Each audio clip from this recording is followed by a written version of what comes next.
சுவாமிஸ் கிச்சனில் நாம் இன்னைக்கு பார்க்க போகிற ரெசிபி இட்லி மாவு போண்டா. 10 நிமிஷத்துக்குள்ளே செய்திடலாம். நம்ம அதாவது டீ போடு நேரத்துக்குள்ளே இதை செய்து முடிச்சிடலாம். உள்ளே சாஃப்டாக மேலே கிறிஸ்பியாக இருக்கும். இதை எப்படி செய்திடலான்னு பார்த்துருவோம். நான் பெரிய கரண்டிக்கு 2 கரண்டி மாவு எடுத்திருக்கேன். அதாவது 1.5 கப்பு இருக்கும். இது கூட 1/2 கப்பு கோதுமை மாவு எடுத்திருக்கேன். ஆனால் அதில் பாதி அளவு தான் முதல்ல போட்டிருக்கேன். பார்த்து போடணும். 1/2 டீஸ்பூன் ஜீரகம், 1/4 டீஸ்பூன் நல்ல மிளகு, ஒரு பெரிய துண்டு இஞ்சியை இடித்து போட்டுருங்க. 2 பச்சை மிளகாய் பொடியை கட் பண்ணி போட்டுருங்க. கருவேப்பிலை பொடியை கட் பண்ணது, மல்லிக்கீரை கொஞ்சம் நிறைய போடுங்க, நல்லாயிருக்கும். உப்பு, நம்ம இட்லி மாவில் உப்பு இருக்குது, அதனால் பார்த்து போடணும். கொஞ்சமாக உப்பு போட்டிருக்கேன். பெருங்காயத்தூள் ஒரு 1/4 டீஸ்பூன் போல் பெருங்காயத்தூள் போட்டு நல்லா பிசைஞ்சு விட்டுருங்க. எல்லாமே ஒன்று போல் வரட்டு. மாவு, மல்லித்தலை, கருவேப்பிலை எல்லாமே சேர்ந்து வரட்டு. வெங்காயம் நம்ம சுட போகிறக்கு முந்தி நம்ம போட்டு பிசையலாம். முதல்ல இதெல்லாம் போட்டு பிசைஞ்சு இதில் உள்ள காரமெல்லாம் அந்த மாவில் இறங்கட்டு.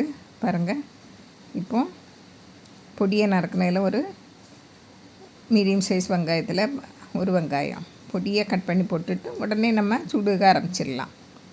பாருங்கள், தண்ணியில் கையை நனைச்சிக்கிட்டு எடுத்து பாருங்கள். இந்த பக்கத்தில் எப்படி இருக்கணும் போடுறதுக்கு. பாருங்கள், நல்லாயிருக்கும். இப்போ நம்ம வெங்காயம் எல்லாம் லாஸ்ட்டில் போட்டதுனால அது தண்ணி விடாமல் அழகாக கெட்டியாட்டே இருக்கும். இப்படி நம்மளுக்கு எடுத்து போடுறதுக்கு கரெக்டாக இருக்கும். பாருங்கள், இப்படி நல்லா சூடான எண்ணெயில் கொஞ்சம் கொஞ்சமாக போடுங்க.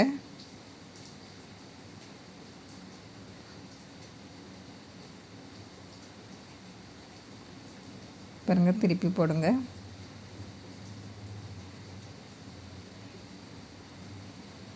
போட்டது நல்லா செவந்திருக்கும், அதனால் திருப்பி போடுங்க.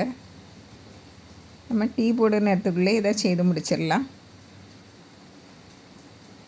இட்லி மாவு இருந்தால் போதும், கோதுமை மாவும் வேணும்.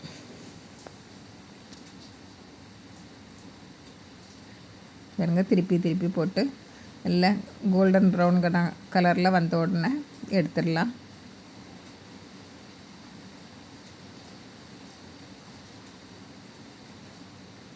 பாருங்கள், எடுத்துடலாம். நல்ல கலராக வந்துட்டு இந்த கலரில் எடுக்கணும். நமக்கு இது கோதுமை மாவு, அதனால இந்த கலரில் இருக்கும். கொஞ்சம் நல்ல கலர் வரட்டு, அப்படின்னா தான் நல்லா இருக்கும். நல்லா உள்ளே வெந்து இருக்கும். பாருங்கள், நான் இப்போ எல்லாமே சுட்டு எடுத்தாச்சு. நல்ல வாசனையாட்டும் இருக்குது. பாருங்கள், இவ்வளோ பஞ்சு போல் இருக்குது. நல்லா சூடாக இருக்குது. நல்லா வாசனையாட்டும் இருக்குது. நல்லா சாஃப்டாக மேலே கிறிஸ்பியாக இருக்குது. இதே போல் நீங்களும் செய்து பாருங்கள். பிடிச்சிருந்தால் லைக் பண்ணுங்கள், ஷேர் பண்ணுங்கள், கமெண்ட்ஸ் பண்ணுங்கள். மறக்காமல் சப்ஸ்கிரைப் பண்ணுங்கள். தேங்க்யூ.